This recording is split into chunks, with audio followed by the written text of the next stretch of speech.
열왕기하 6장 24절부터 33절 말씀 마음을 집중하시고 함께 읽어보십니다. 이후에 아람 왕 벤하닷이 그의 온 군대를 모아 올라와서 사마리아를 에워싸니 아람 사람이 사마리아를 에워싸므로 성중이 크게 줄여서 나귀 머리 하나에 은 80세겔이요 비둘기 똥 4분의 1갑에 은 5세겔이라 하니 이스라엘 왕이 성 위로 지나갈 때에 한 여인이 외쳐 이르되 나의 주 왕이여 도우소서. 왕이 이르되 여호와께서 너를 돕지 아니하시며 내가 무엇으로 너를 도우랴.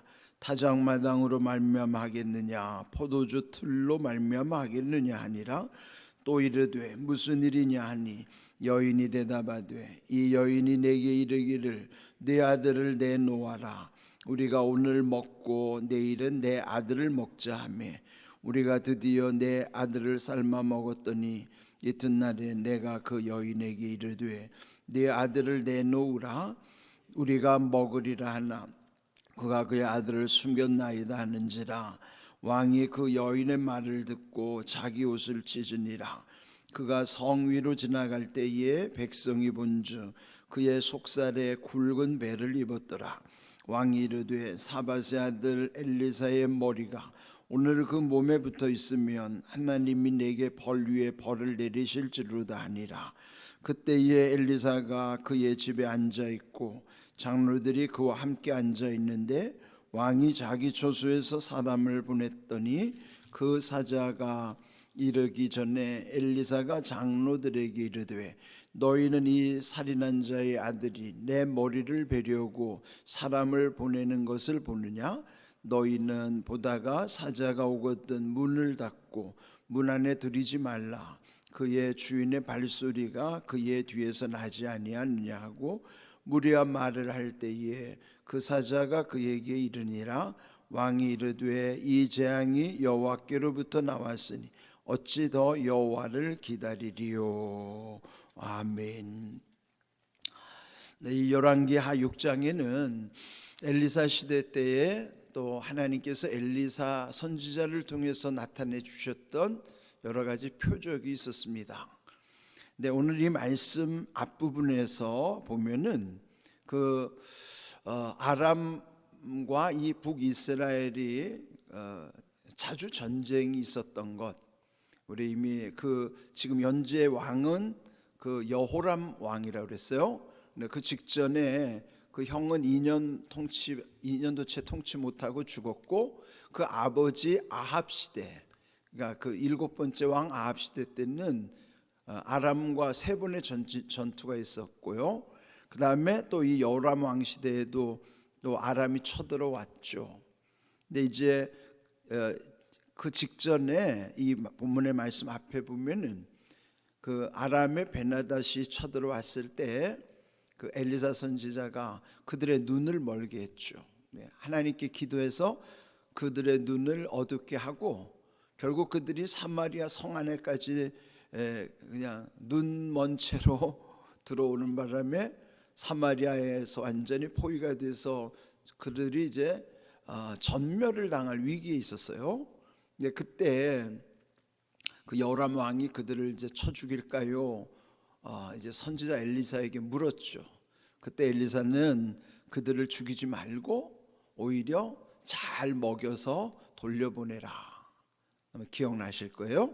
이제 그렇게 보내고 나서 이제 우리 이 본문 읽은 앞에 23절을 보면은 그 여호람 왕이 그들을 위하여 음식을 많이 베풀고 또 그들이 먹고 마심에 놓아보내니 그들이 그들의 주인에게로 돌아가니라. 이로부터 아람 군사의 부대가 다시는 이스라엘 땅에 들어오지 못하니라. 근데 이제 이것도 얼마간 평화가 유지된 거예요. 이게 나라와 나라 사이에는 항상 좋게 지낼 수만 없잖아요. 그러니까 결국 오늘 읽은 본문에 보면은 24절 이후에 이제 얼마 지난 후에 또 전쟁이 이제 벌어진 겁니다. 그 아람의 벤하닷이 또 쳐들어온 거예요. 24절 그의 온 군대를 모아 올라와서 사마리아를 에워싸니 아람 사람이 사마리아를 에워싸므로 성중이 크게 줄여서 나귀 머리 하나에 은 80세겔이요 비둘기 똥 4분의 1갑에 은 5세겔이라. 근데 지금 이전과는 또 완전히 다른 상황이 벌어진 거예요. 반전의 반전이 또 이루어진 것이죠. 근데 이번에는 그들이 이제 어떻게 철저히 준비를 하고 왔는지 사마리아 도성을 완전히 포위를 하는 거예요. 그러니까 그게 오래 지나다 보니까 보급이 다 끊기는 것이죠. 성 안으로 들어갈 수 있는 것이 다 막혀버리니까 결국은 먹을 것마저도, 그래서 결국 물론 농사도 안 됐던 가뭄으로 인해서 기근이 들어오기도 했지만은 그나마 외부로부터 들어와야 하는 그런 생필품이 끊어지니까 결국은 고통을 겪을 수밖에 없는 것이죠. 그 상황이 오래 지속되는 상황 가운데 그 성에 있는 사람들이 크게 줄였다. 크게 줄였다는 것이 그 다음 표현에 보면 실감이 날 정도입니다. 나귀 머리 하나에 은 80세겔. 원래 이 나귀 머리는요, 원래 레위기 11장 4절에 보면은 부정한 동물이기 때문에 먹을 수가 없는 거예요. 그러니까 먹을 게 없으니 나귀 머리, 부정한 것을 먹어서는 안 되는데 그것까지 먹을 수밖에 없는 환경이고요. 더군다나 은 80세겔에 매매가 됐다라는 거죠. 그러니까 당시 은 한 세겔은 노동자 4일 품삯에 해당한다 그래요. 그러니까 4일 동안 일해야 은 한 세겔을 얻을 수 있다고 그러면 80세겔이면 4, 8, 32, 320일, 거의 1년이 노동자가 거의 1년을 일해야 벌을 수 있는 돈에 해당하는 것을, 그 돈을 지불해야만 나귀 머리 하나를 얻을 수 있을 정도다. 그러니까 얼마나 피폐한 겁니까?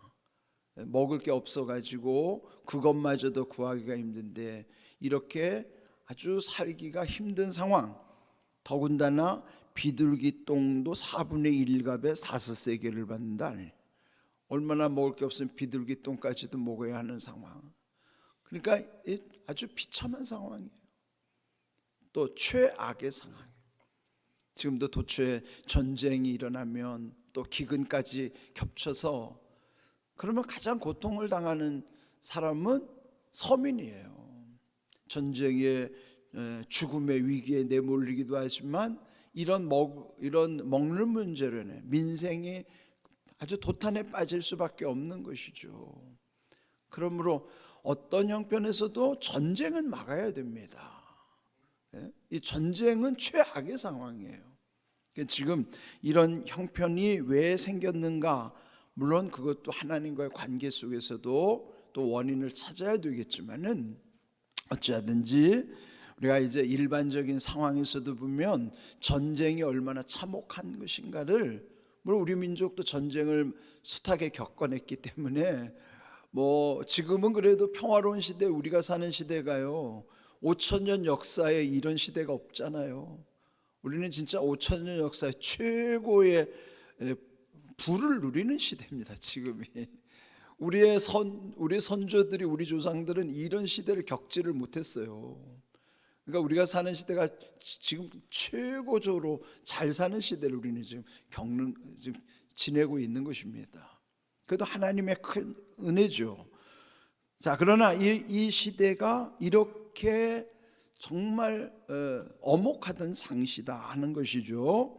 26절 여호람 왕이 이제 성 위로 지나갈 때에 한 여인이 외쳐 이르기를 나의 주 왕이여 도우소서 하래요.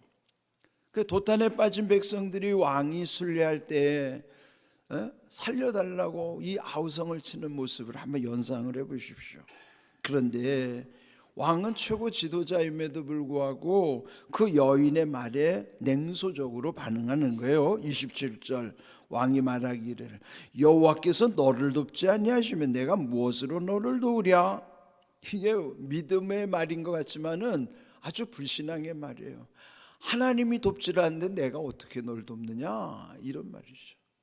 그러니까 자기가 지도력을 발휘해야 되는 자기 몫의 책임이 있음에도 불구하고 하나님을 탓하는 것이죠. 우리도 보면은 하늘 탓을 할 때가 있잖아요.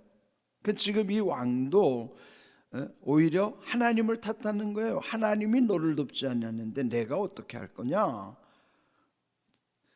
또 여기 그 다음 타작마당으로 말미암을 것인가, 포도주 틀로 말미암는 것인가. 그러니까 자기는 할 수 없다는 거예요. 너무 무책임한 말이죠. 또 28절 또 이르되 무슨 일이냐. 이제 다급한 그 여인의 형편을 물어본 거예요.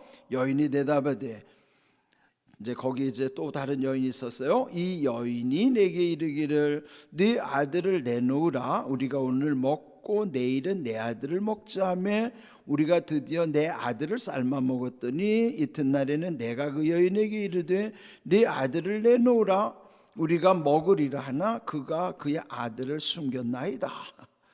자, 지금 얘 나귀 머리 또 비둘기 똥까지 먹을 수도 없는 거를 그것까지도 먹어야 하는 일경인데 그것마저 구할 수 없으니 이제는 어떻게 해요? 사람을 잡아먹는 거예요. 예? 사람을 잡아먹는데 아들들을 서로 먹자고 결의를 한 거예요. 그래서 이제 제비뽑기에서 먼저 뽑힌 그 집 아들을 잡아먹은 다음에 그 다음에는 순서대로 다음 그 아들을 잡아먹고 지금 이러는데 이제 정작 그 아들을 잡아먹고 그 다음날 잡아먹으러 오니까 그 집은 아들을 숨겨놓고 안 내놓는 거예요. 그걸 지금 왕에게 호소하는 겁니다. 아니 어떻게 이런 끔찍한 일이 벌어질 수가 있어요. 예? 근데 여러분, 우리 이 지구의 역사상에 보면은 이런 막다른 위기 속에서는 사람을 잡아먹었던 기록이 있어요. 인육, 사람 고기죠. 인육을 먹었던 그런 기록들이 남아 있다고요. 성경에만 기록된 게 아니라 역사상의 기록이 있는 거예요. 그러니까 얼마나 이 전쟁이 참혹한가를 알 수 있어요. 사람을 잡아먹어야 할 정도로 이렇게 그런 남은 사람끼리라도 살기 위해서 서로를 죽여야만 하는 그런 끔찍하고 비참한 상황이죠. 이거는 이제 우리 인생의 최악의 상황이라고 할 수가 있는 것입니다.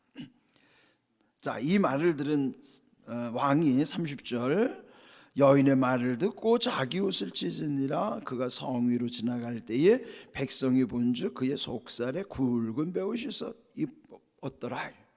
그러니까 굵은 베옷을 입은 것은 아주 철저하게 회개를 할 때의 모습입니다. 그런데 이 왕은 철저한 회개하는 모습이 아닌 거예요. 자, 그 이유를 어떻게 할 수 있냐면 그 다음 31절 왕이 이르되 사밧의 아들 엘리사의 머리가 오늘 그 몸에 붙어 있으면 하나님이 네게 벌 위에 벌을 내리실 줄로다. 그게 뭐예요? 엘리사의 목을 베겠다는 거예요. 왜 이런 말을 했을까요? 직전에 그 아람이 쳐들어왔을 때 자기들이 그들을 전멸시킬 수 있는 기회를 엘리사 때문에 그들을 죽이지 않고 돌려보냈잖아요. 이거를 트집 잡는 거죠. 그래서 결국은 이 엘리사 때문에 벌어진 것이라 누구를 탓하는 거예요? 엘리사를 탓하는 것이죠. 그러면은 철저하게 회개하는 사람의 모습이 아닌 것이죠. 회개하는 사람은 남을 탓하지 않습니다.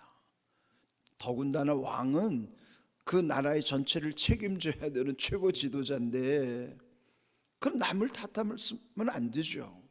전적으로 회개하는 사람답게 자기를 하나님 앞에 철저하게 회개해야 되는데 그런 모습이 아니라 이미 앞에서 여인에게 하나님이 너를 돕지 않는데 내가 어떻게 너를 돕냐, 하나님 탓했어요. 그 다음에는 엘리사 선지자를 탓합니다. 그리고 겉으로는 굵은 베옷을 입고 있어요. 이게 위선인 거예요. 예? 위선이라, 남에게 보여주고자 하는 위선, 속은 아닌 거죠. 이거는 회개가 아닌 것이죠. 회개하는 척하는 것이죠.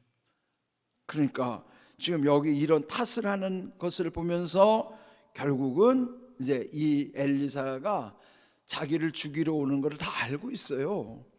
이 32절, 그때에 엘리사는 그 집에 앉아서 장로들과 함께 앉아서 대화 중에 왕이 자기 처소에 사람을 보냈더니, 이제 지금 이 엘리사를 죽이러 사람을 보낸 것, 그런데 이미 이 엘리사는 알고 그가 이르기 전에 엘리사가 장로들에게 이르되 너희는 이 살인한 자의 아들이 내 머리를 베려고 사람을 보내는 것을 보느냐?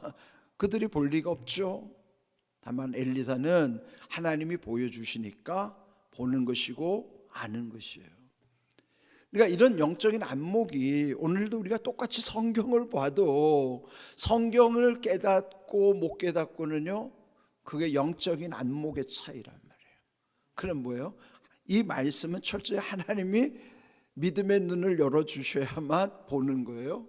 그래서 깨달아지는 것이죠. 그런데 이 엘리사는 지금 하나님께서 눈을 여셨기 때문에 그나마 이렇게 이런 계시적 사건에 대한 이해를 할 수 있는 것이죠.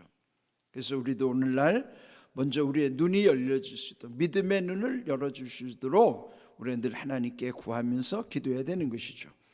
결국 이렇게 이런 지경에 이르렀을 모습을 보면서 우리는 이와 같은 역사가 우리 앞에 없으리라는 걸 우리는 장담할 수가 없어요. 지금의 이 역사가 어떻게 또 다른 반전 속에서 혼란을 겪을지는 우리는 아무도 몰라요. 자, 여기 지금 이런 끔찍한 일이 여기만 기록된 게 아닙니다. 예레미야 애가 4장 10절 말씀 우리 함께 읽어봅니다. 딸 내 백성이 멸망할 때에 자비로운 부녀들이 자기들의 손으로 자기들의 자녀들을 삶아 먹었도다.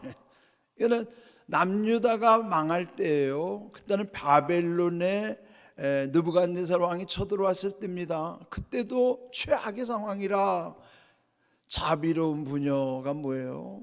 자비로운 그 여인도 어찌할 수 없어 자기들 손으로 자기 자녀들을 삶아 먹었다. 이게 기록이에요. 성경의 기록이. 그러니까 여러분, 에이 우리 시대에 뭐 이런 일 그러면 안 돼요. 왜 이런 끔찍한 일이 벌어지는가를 성경은 우리에게 말씀합니다. 예레미야가 4장 10절에서 말씀한 것처럼 예레미야 선지자는 예레미야 17장 5절에 이렇게 말씀합니다. 읽어봅니다. 여호와께서 이와 같이 말씀하시니라 무릇 사람을 믿으며 육신으로 그의 힘을 삼고 마음이 여호와에게서 떠난 그 사람은 저주를 받을 것이라. 원인이 우리는 항상 이게 오늘 우리에게도 원인이에요. 원인의 첫 번째 뭐예요? 사람을 믿으면 안 돼요. 사람은 누구도 포함돼요. 나도 사람이잖아요. 나도 믿으면 안 돼요. 자기를 믿어도 안 되고 자기도 못 믿는데 어떻게 남을 믿습니까? 여기서 믿음이라는 거는 하나님을 믿듯이 믿는 그런 절대적인 믿음을 가지면 안 된다는 것이죠. 하나님께만 절대적인 믿음을 가져야지. 우리는 그렇지 않나요? 마치 사람은 하나님 믿듯이 하고 하나님은 사람 믿듯이 하고 그러면 안 되잖아요. 하나님은 철저히 절대적으로 믿어야 되지만 사람은 절대적으로 믿으면 안 돼요. 상대적인 신뢰관계이기 때문에 그게 뭐야? 100% 믿으면 안 된다는 겁니다. 사람을 믿으면 안 된다. 이게 낭패의 원인이란 말이에요. 두 번째로는 육신의 힘을 삼지 말란 말이에요. 힘 자랑하지 말라는 거예요.